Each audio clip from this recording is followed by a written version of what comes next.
Halo, komunitas analitis ing Tutul Guru Markets. Kita miwiti karo data ringkesan kanggo perusahaan. Yen sampeyan pengin, sampeyan bisa ngaso video. Sampeyan bisa nimbang saben parameter saka organisasi ing pitakonan luwih kasebut kanthi teliti. Kita bakal nganalisa indikator utama perusahaan Ultragenyx Pharmaceutical Inc. ticker RORE. Review iki digawe nggunakake data wiwit 19 April 2025. Miturut klasifikasi Guru Markets, perusahaan Ultragenyx Pharmaceutical Inc. kalebu subkategori. 47 perusahaan melu ing comparison, iki banget wakil. Kita bakal maneh pancasan digawe ing pungkasan video iki. Asil kanggo perusahaan punika, -9 saka 10 terms.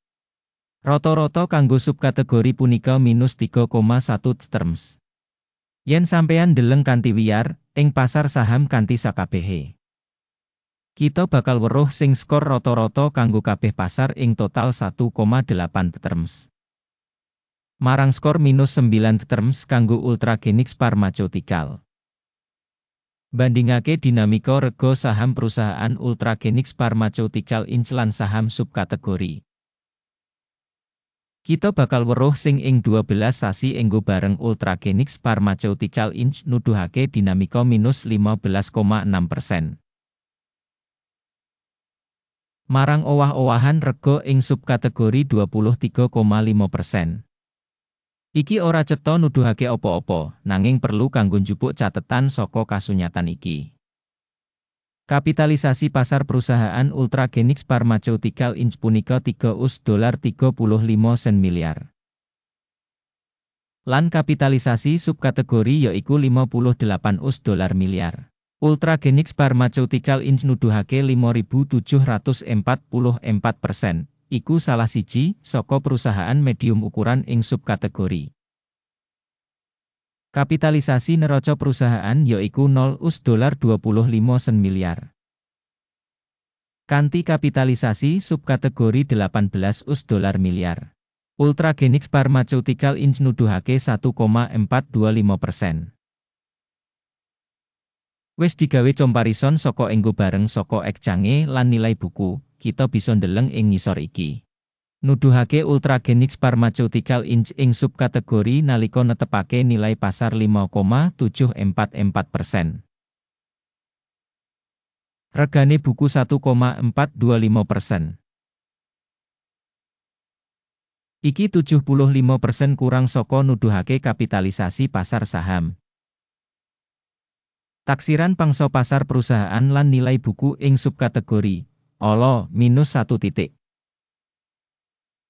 Ayahan finansial perusahaan punika $0,88,9 miliar.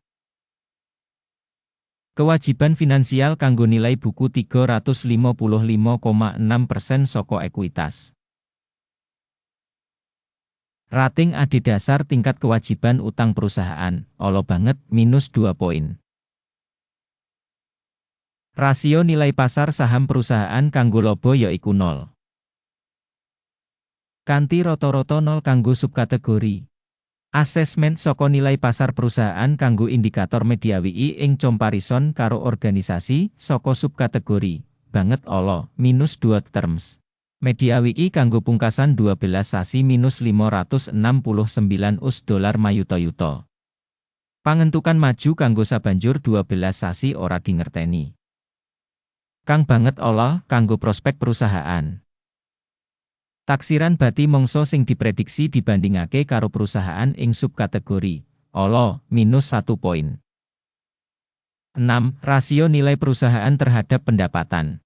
Rata-rata subkategori yaiku 4,7, yaiku 28% luwih dhuwur tinimbang rata-rata subkategori. Taksiran indikator nilai pasar kanggo revenue dibandingake karo pratandha perusahaan ing subkategori tolerable -0,5 terms. Revenue kanggo pungkasan 12 sasi ana $560 mayuta-yuta. Revenue maju kanggo sabanjur 12 sasi ora dingerteni. Lan iki ala kanggo prospek perusahaan. Taksiran pratandha dodolan mangsa ngarep ing comparison karo pratandha ing subkategori ala -1 titik. Wates -101,6%, karo rata-rata ing subkategori -58,7%. Prabdan antarane rata-rata subkategori lan kinerja perusahaan punika 43%. Penilaian marginality dibandingake karo indikator perusahaan ing subkategori, lumayan, -0,5 poin. Bagian perusahaan ing syarat-syarat nomor personel subkategori punika 4,12%. Sing 39% kurang saka bagian kapitalisasi pasar. Lan kasunyatan iki nggambarake ora seimbang karo rega ijol-ijolan saiki perusahaan Ultragenyx Pharmaceutical Inc. mbok menawa menyang revaluation. Jumlah ibu kutha saben karyawan perusahaan $2,59,000. Dene ing subkategori ana $1.857.000.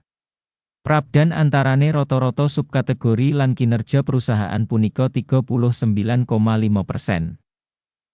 Taksiran jumlah ibu kutha perusahaan saben pegawai dibandingake karo pratandha perusahaan ing subkategori tolerable 0 terms.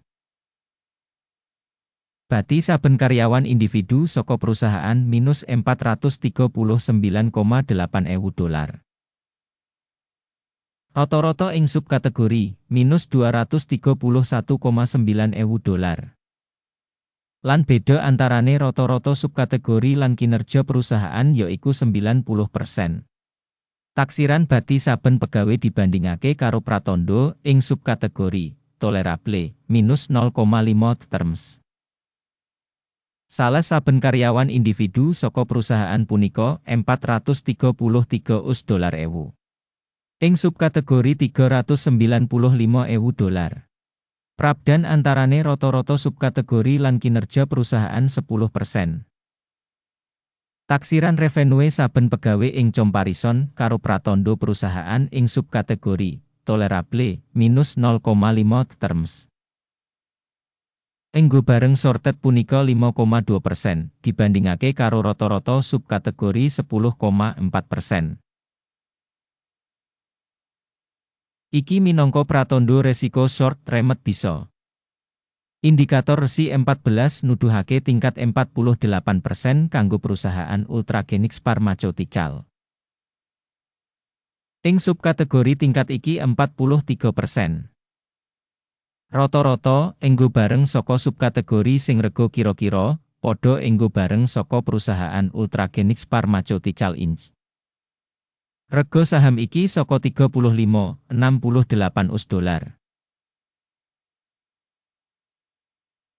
Target rega konsensus kanggo saham perusahaan kira-kira $91,79. Prabdan antarane rega nyata lan ramalan konsensus kira-kira 157%. Ayo pindah menyang meja pesenan, sing kasedia kanggo sampeyan, link kasebut ana ing komentar sing disemat. Tabel pesenan ngemot pancen kabeh pancasan sadurunge mangsa iki, dening sistem informasi guru, markets. Akses menyang meja pesenan gratis lan buka, link ing komentar pinned. Minangka asil saka analisis sekuritase perusahaan Ultragenyx Pharmaceutical. Sistem penilaian informasi guru, markets kaputusan digawe. Bisa didol kanggo $35,69 US. Menehi hasil iki dibuka amarga kasunyatan sing perusahaan wis relatif kurang. Perusahaan ditaksir nggunakake model penilaian indeks AKIM. Take profit disetel ing 30,87. Mandeg mundut disetel ing 40,51. Yen pesenan ora ditutup kanthi njupuk bati utawa mandeg mundut. Ing kasus iki, pesenan didandani kanthi otomatis adhedhasar asil dagang ijol-ijolan tanggal 19 Mei 2025. Utawa ing dina dagang pungkasan sadurunge tanggal iki. Ticker GAIN bakal dadi pesenan tuku utama. Video ing urutan utama wis diterbitake ing saluran iki. Ing kasus nutup salah siji pesenan, dasar utawa wawas. Urutan kapindho tetep ing rega saiki. Matur nuwun kanthi sanget kanggo pamirsa sing wis nonton video iki lan gunakake sistem informasi guru, Markets. Sampeyan kabeh penonton paling keren ing kabeh planet.